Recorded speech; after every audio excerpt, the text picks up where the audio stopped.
Hello guys, and glad to have you on board again today. In order to terminate this week, I thought it was worth it to spend some time thinking around the things that I've been seeing all over the place recently. Is it really the end of the bear market? Are we on the verge of a new bull market, and so on? I'm going to try answering those questions without wiggling around the whether, yes, no, trying to dive into shaded gray territories. I'll try to be as clear as could possibly be. To me, and I've said it multiple times, there's never been a bear market. I've doubted the existence of such a bear market for very long, but I didn't really have the data to claim, to support those claims. When came recently, and I've made an entire podcast about this one, the A16Z crypto state of crypto index adoption style, it was really putting visible stuff in front of me, aka confirming what I had back in the back of my head. That despite all the drops in prices, the liquidations, the cascading liquidations and stuff like that, the adoption in the crypto cycle was nothing compared to what we've seen in the previous bear markets. So to me, it really had a different taste. It really was something like, yes, something feels odd about this, aka quote bear market. And I couldn't really get to explain why. Now I think that's, first of all, yes, the bottom of the bear market has been made. I've said it multiple times as well. I could be wrong, but who gives a fuck? I'm not an analyst, so I accept being proven wrong eventually. But until then, I said it even back then, and I was pretty much probably one of the only ones taking the risks of doing such a thing by saying the bottom of the bear market has been reached in June. And you have videos to prove it. I said it back then. We had this kind of bonus event with the FTX collapse, which gave us another opportunity for some coins to make new lows in October November last year. And basically that's all about it. Some of the tokens haven't even made new lows back then. And that's really the way it is to me. All right. So one could easily argue and say, yeah, Phil, how stupid are you? I mean, you can't say that there was no bear market when prices have dropped for 77%. This is clearly a bear market. So let me be very clear. There are two things that needs to be separated. The first one being that we have gone down to valuation levels similar to previous bear markets. Now it all tends to depend whatever you call a bear market. If a drop in price is a bear market to you, I would say, yeah, of course, we did have one. If, okay, a lack of demand is a bear market, then we're not in such a thing. The only thing that actually happened to me, and we now have the data to claim, to back those claims, is the demand for blockchain technology involvement and evolution has never been down. It's only gone up. The numbers of people getting interested into blockchain is up only. And the reason is, the only thing that we've had is speculative, overhyped expectations. And now we know everything about it. We know all the actors who've been fueling these things. The guys who've been pumping Solanas and the like crazy, because back then there was demand, true organic demand of crypto adoption, people going in and using the fucking blockchains, aka using the true revolutionary blockchains, the Bitcoins and Ethereum. But there was just not enough market evolution to take that demand. So basically the problem back then has always been the same to me. In terms of adoption, is that just like it always is the case, we had a confluence of factors who's been driving an adoption that was not willingly acceptable to be taken in by these networks, aka truly decentralized networks move slowly, aka Ethereum had a roadmap. Even back then in 2020, the roadmap is still, has tilted a bit, but is still similarly quite the same. And in that perspective, well, you have to understand that these roadmaps have always been very clear on the timelines and the timescales of events. They will take years to push through and to get ready for final full-scale adoption. And there will be steps and intermediary steps necessary to get there. It's always been clear as well on the Ethereum side, as at least, to say, well, this is a long shot. It's going to take years to get there, and there are multiple steps that we need to fulfill until then. And, well, all we can say is that these things have been delivered.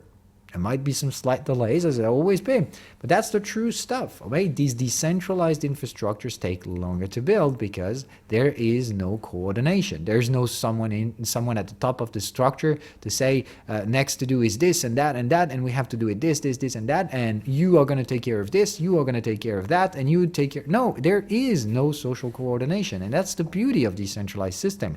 That's also what makes them pretty damn resilient. That's also what makes the SEC not willingly able to knock on some door and say, yeah, shut it off. No, because no one can shut up Ethereum. It's really too many people working seamlessly all together in this kind of social coordination that can hardly be expressed unless you've participated in it. All right? So that is the true revolution. And like I've always said, the adoption of such techniques is just growing bigger and bigger, and we can clearly see that through the A16Z report. On the other hand, yes, there are booms and busts when it comes to prices, because, well, to be honest, to me, the direction is up only for the true ones, and don't ever mix it all right? There are so many copies from the originals that actually are nothing but scams, all right?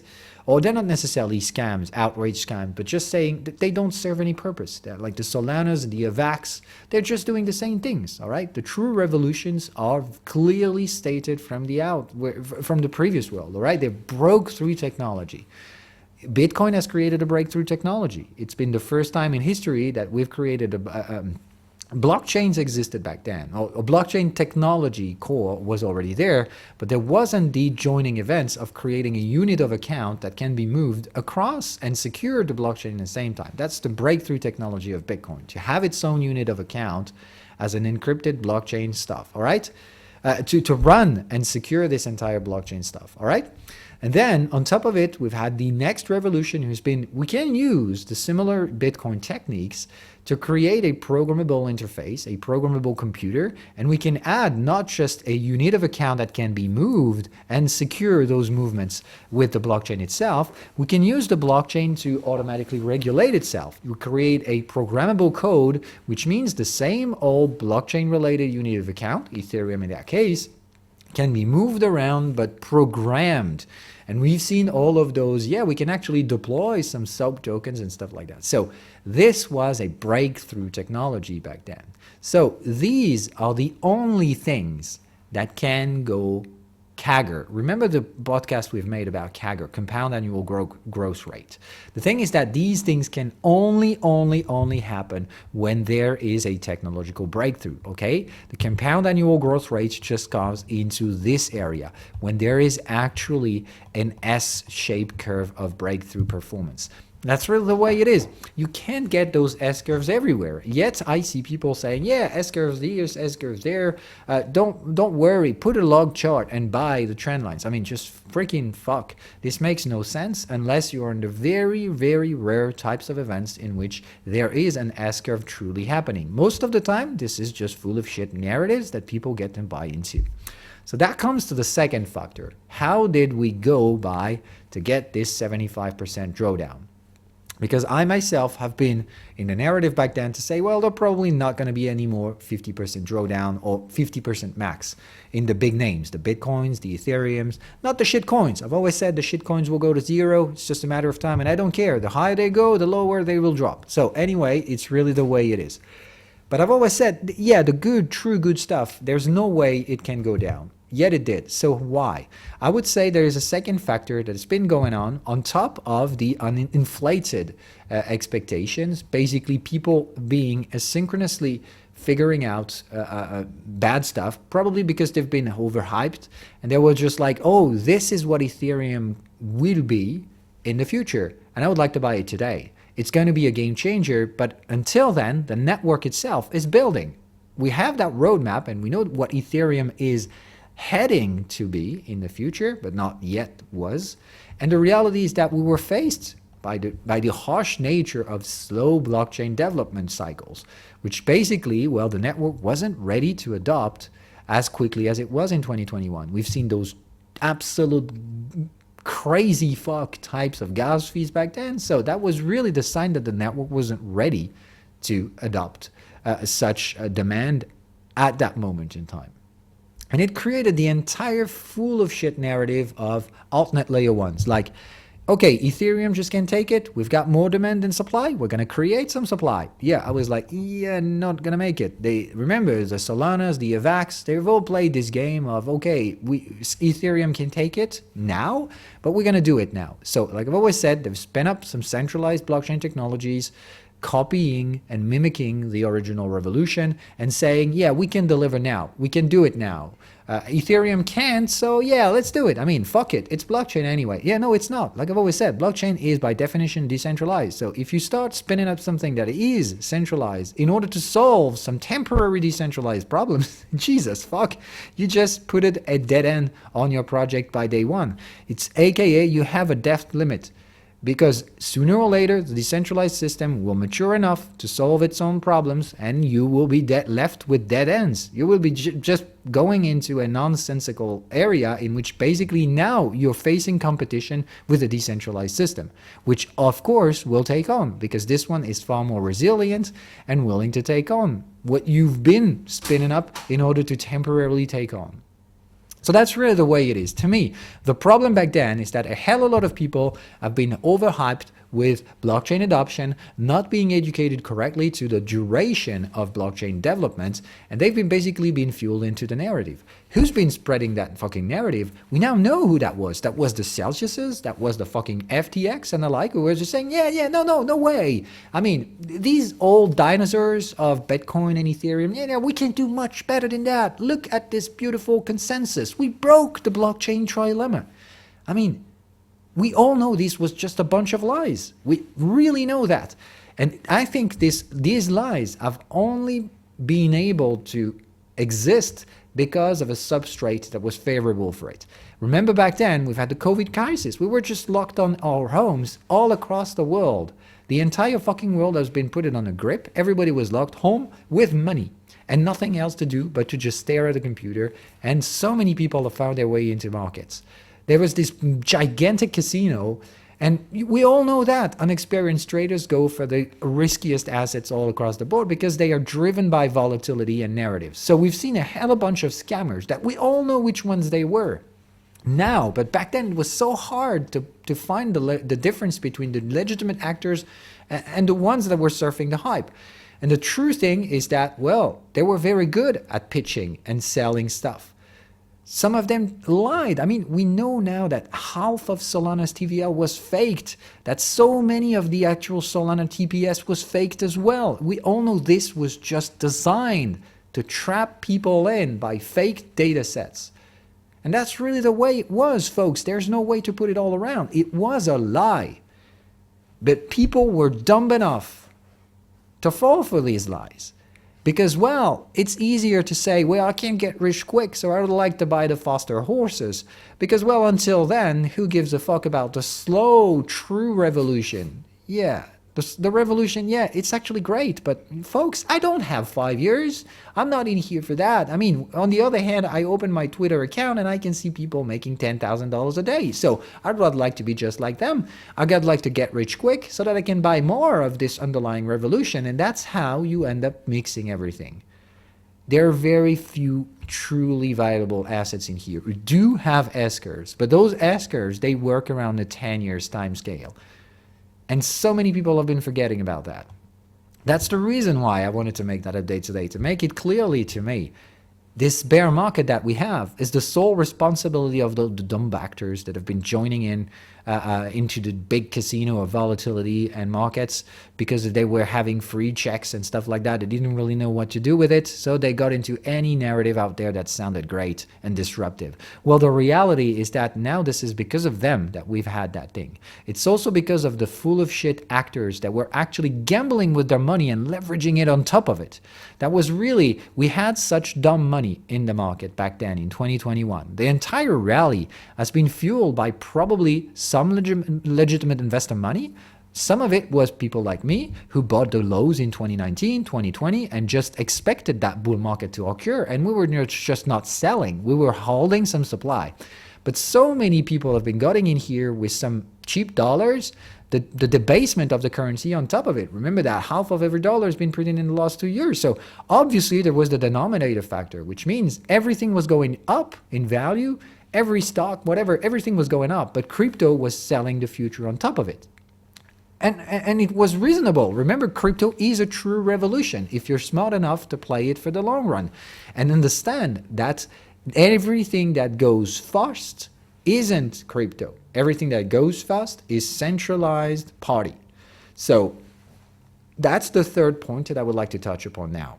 Don't ever mix up these things. Anything that plays the short-term gamble of going fast and disruptive is a centralized actor. We know a hell of a lot of successful centralized businesses. That's basically the Web 2 we're in. We know what that is. We know that what it does, it creates giants who then take over control and do everything they can to retain their position of power. They tend to turn out to somehow mafias. I mean, that's what we have today. The Apples, the Microsofts and the like, they're go-to solutions which you can't do without. You just have to get through their services, which means they can extract a rent with force. There's no other way around that. There's no Microsoft competitor today. They're Apple, but basically they work in tandem. So it is a definitely centralized system we're in. We know that these things are pretty damn successful at moving fast, but centralized. So that's the way it is. And they can censor and everything. Crypto is the opposite of it. It's slow grinding. So just try to understand that very clearly. Anything that goes fast is the good old Web 2 system. We're very familiar with that. Even I've been and living my entire life with extreme competition. What matters is momentum, adoption. You need to get users quickly. And if you get that, well, that means you're a successful company. Yeah, I know that. That's exactly how the world works today. Blockchain is entirely disrupting that system by going 180 degrees away from it. It is a common good sense type of platform and infrastructure, which basically, instead of going full competition, brings on cooperation. And you really want to understand that, because if there's one thing that probably is going to change by the next cycle, it's that. I think people are finally going to realize that now that we have functional platforms, remember, back then, people were selling on the narrative that ETH was too slow and we could take on this and deliver on ETH's promises today. Well, now ETH can deliver on the promises made 2 years ago, or at least getting closer to this. The next Ethereum update is just going to destroy every altnet layer 1 narrative. You have to understand that, folks. It's already the case. We can scale Ethereum to tremendous transactions per second with layer 2s. And the only remaining factor now is the transaction cost, and it's going to be severely decreased by the next upgrade by a factor of 10x. And I've always said that the 10x kind of factors are the only things you see in true S-curves. So remember that everybody who's trying to play the TPS game today is a dead factor, because Ethereum will catch up on this, and it will always be more decentralized than those actors. So it's very dangerous to try playing speed today. Second thing, like I've always said, don't ever, ever, ever mix up these things. As long as you understand that the true cryptos are the ones that bring collaboration instead of speed, now you know which ones are the good ones and which ones are the bad ones.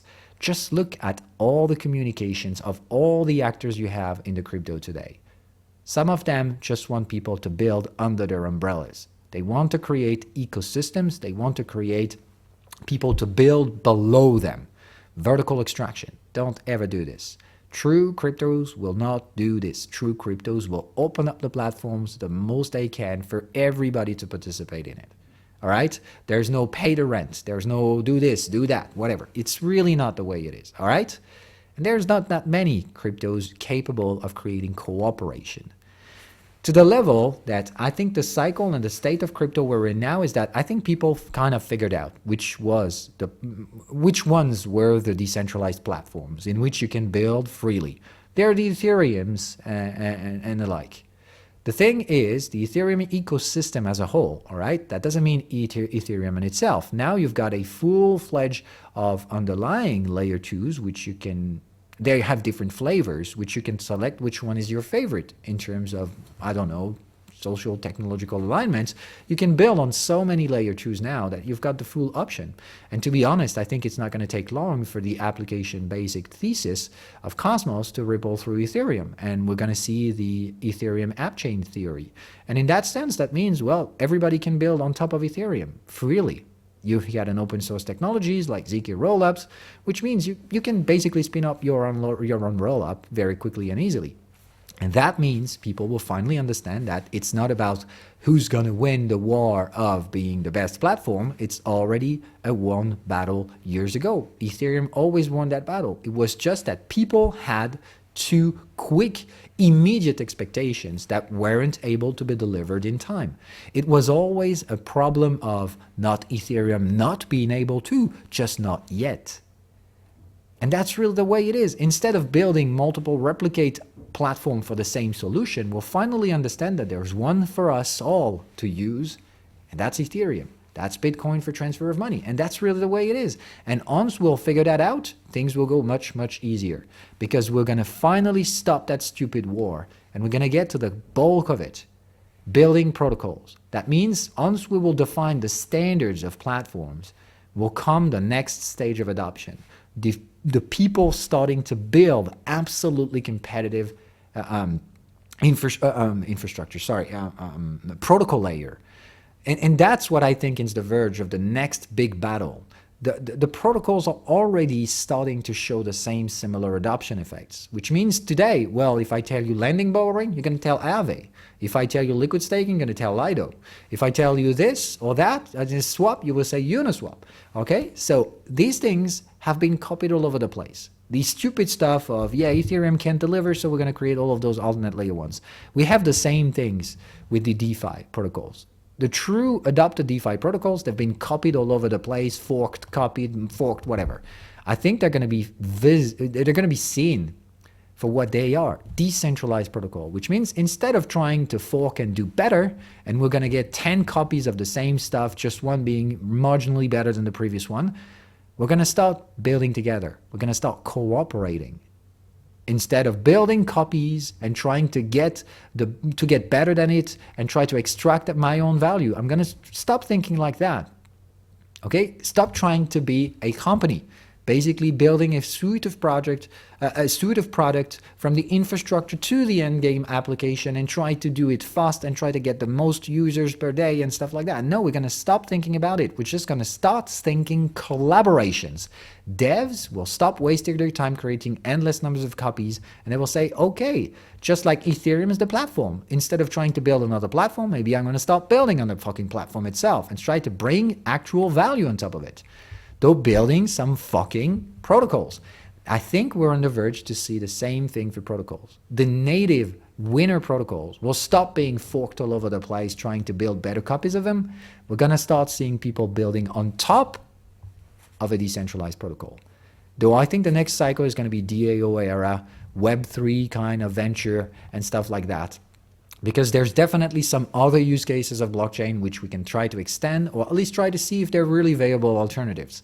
Like, we all know that the banking system is definitely making hell a lot of margin, is definitely censored at some way, and definitely opaque. So these are the definitions of areas in which big margins, lack of clarity, lots of third-party trust assumptions means that this is where blockchain can disrupt. And I definitely think the Cosmos ecosystem, the interchain in general, that doesn't mean Atom, that doesn't mean these things like that, it can be the interchain standard, is definitely one thing that I guess has already won the battle of private sector adoption. Companies will try using these things to interconnect, and these, you understand that kind of, yeah, Cosmos SDK stuff, the IBC stack is probably nothing but a decentralized database, which can be public or private or permissioned, and it will allow companies to interact between themselves like a B2B system without the intermediary banking system. And if you can understand that this is possibly the next disruption blockchain could be onto, that's where your venture capital should be. Is it going to work or not? I goddamn don't know. All I know is that for now, there are multiple people trying to line up for that thing. I see only one ecosystem that is open enough, that is creating a platform instead of trying to create umbrellas, and that's the fucking Cosmos ecosystem. All right? Though to me, I've always made it clear, do whatever it is that you want. I personally know exactly where I'm headed. Could be right, could be wrong. I've always been clear enough when I bought my first tokens back then in 2019, 2020, I was already willing to say it's going to take 3 to 5 years. So I knew I was on a long ride. And well, then to me, the final question is, well, yes, we've experienced a price and valuation bear market because we have all the markers showing that, the NUPL, the valuation ratios on Bitcoin and Ethereum, and the true value assets have been undervalued severely. They've been suffering from the same old overhyped demand on a limited supply with unfulfilled immediate promises, basically people who were just pitching the future to sell their own fucking things, and basically they've been distracting people away from the true stuff. They aren't that many real cryptos with a capital C. There are just very few of them, and for some of them they don't have a token. It was easy back then. Bitcoin had a token, Ethereum has a token, but now Ethereum has a token and it has layer 2 governance tokens on top of it. So which one do you buy? Because the layer 2s will definitely extract some of the value. So it isn't as easy as just, yeah, buy ETH and get rich. It's really not the way it is now. And if you even figure out how, after the crazy number of podcasts that I've made around the Cosmos ecosystem in general, and the lack of vertical extraction there will always be in that underlying ecosystem, you would freakingly understand that investing in Cosmos isn't going to be as easy as buying a fucking Atom token. So it's really the way it is. It's getting granularly more complex as the ecosystem matures. And that's the nature of this. But the reality is that if you can't separate what truly is decentralized, what truly is a breakthrough technology, and the rest 99% full of shit stuff, well, you're going to end up mixing what we're in, because we're not in a bear market. We're not. It's never been the bear market for the true tokens. They've always moved forward. Their adoption has only been just growing, and growing. The only thing we have is the distortion of absolutely mind-boggling speculative demand fueled with unexpected demand, inflated expectations sold by a bunch of hype fucking sellers who are just there to sell tokens. But the true decentralized infrastructure is already mature enough. And I think we're now headed for the next stage, decentralized protocols. And that, folks, is going to be an absolutely interesting time to live in. So I've never been just as bullish as I am now for crypto.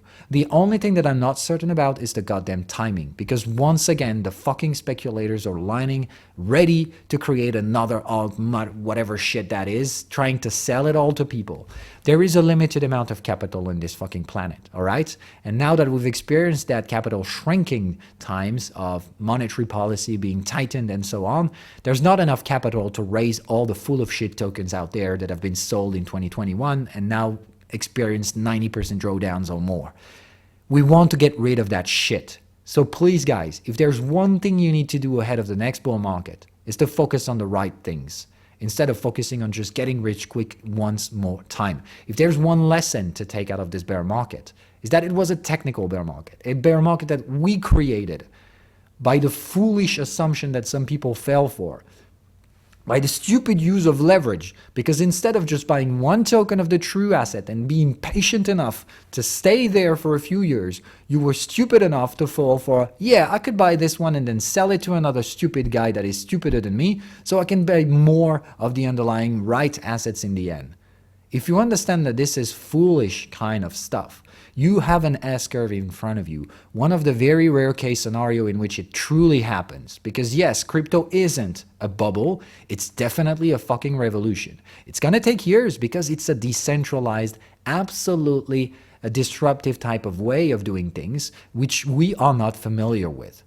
We all have experienced for decades now centralized, disruptive, fast control.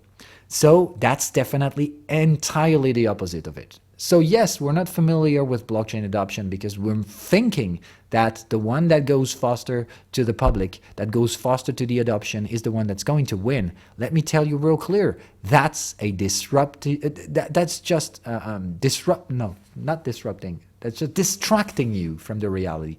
The true value is in those who go 180 degrees from Web 2 narratives of going fast to the end user and maximizing adoption in the short run. That's not how it goes. Truly decentralized technology, which is the S-curve breakthrough, will take years because it moves slowly, because it moves decentralized, because instead of going competition on quicker go-to-market strategies, it's collaborative finance that's at play. collaborative platforms. Because yes, blockchain isn't just about money and isn't about just finance. It's about starting to collaborate instead of the foster and winner takes all. That's really absolutely critical for you to understand. So yes, I'm going to give the final answer. We're already in a bull market because we've never been in a bear market to me.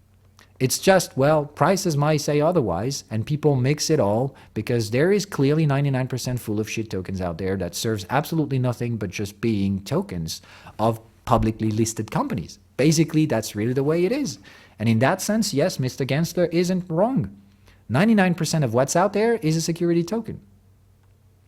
But instead of going for these, going for the ones that cheats, the ones that go out lows and stuff like that, they're trying to take over the good actors. So you know what? Yeah, probably the SEC should start thinking straight and start legitimately supporting the good assets instead of fighting against them for whatever stupid weird reason there is.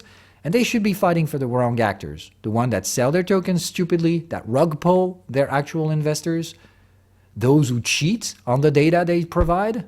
Those guys are breaking the laws, and these are the ones that should be in jail and should be in trials now, instead of just stupidly trying to blur the lines into which are the good actors, the truly decentralized platforms, and the others. The truly decentralized platforms, we fucking know them. There are not that many of them. Is Bitcoin a decentralized platform? Yes, it is. Is Ethereum a decentralized platform? Yes, it is. Is the Cosmos ecosystem a decentralized ecosystem? Yes, it fucking is. There are so many people from different places working all together in that general grand scheme of things. Is Chainlink a decentralized system? Yes, anybody can run an Oracle network now. So that's really the way it is. Look for the true systems that are willing to create cooperative systems. Try to fight against those who try to get rich quick, move fast, adopt fast, TPS, numbers of users per day, daily active users, growth of this and that. That is Web 2, all right? So we know that these things already exist. That's exactly what we're trying to create hybrid versions of. Remember, the end game isn't going to be changing out of world A with centralized, quick, competitive systems to world B where everything is decentralized. What we're going to end up with is somewhere in between. We're going to have decentralized infrastructure and centralized party, and both of them will integrate. So the end game is that this isn't destroying the Googles, the Apples, and the like. It's just changing the game in which the only world is moving around these guys. The world is going to be bipolar tomorrow and going to get some public decentralized infrastructure that these guys can't control. And that's the revolution, folks. So try to get your dollars, euros, or whichever currency you use into the right place. Stop being greedy. Stop trying to chase the quickest gains and the quickest fucking tokens out there, which have no intrinsic value for most of them. The value is in a very limited set of assets. And if you're patient enough, boy, these guys are delivering S-curve rewards. That means compounded annual growth rates of triple digits. This is the only way to actually get value out of a dollar. You can speculate in a short run on whatever shitcoin meme, whatever is going to get and deliver you thousands% a day. I mean, that's not value. You know, these things have no intrinsic demand. It's really just a pump and dump scheme as always. All right. So if you want to get some money in the market with underlying value, it always processes through time. It's certainly longer than you think to wait for 4 or 5 years. But if you have to understand one thing, is that these events are pretty damn rare. If you have the luxury of being part of one of them, well, why would you just waste it by trying to go for some shittiest tokens we will get faster? That's not the point. Though I hope if we're on the verge for another bull market, which I definitely think we are, just be on the good assets and be goddamn patient. The rest is a distraction you don't want to be part of. That being said, see you guys a good day and wish you guys a good weekend as well.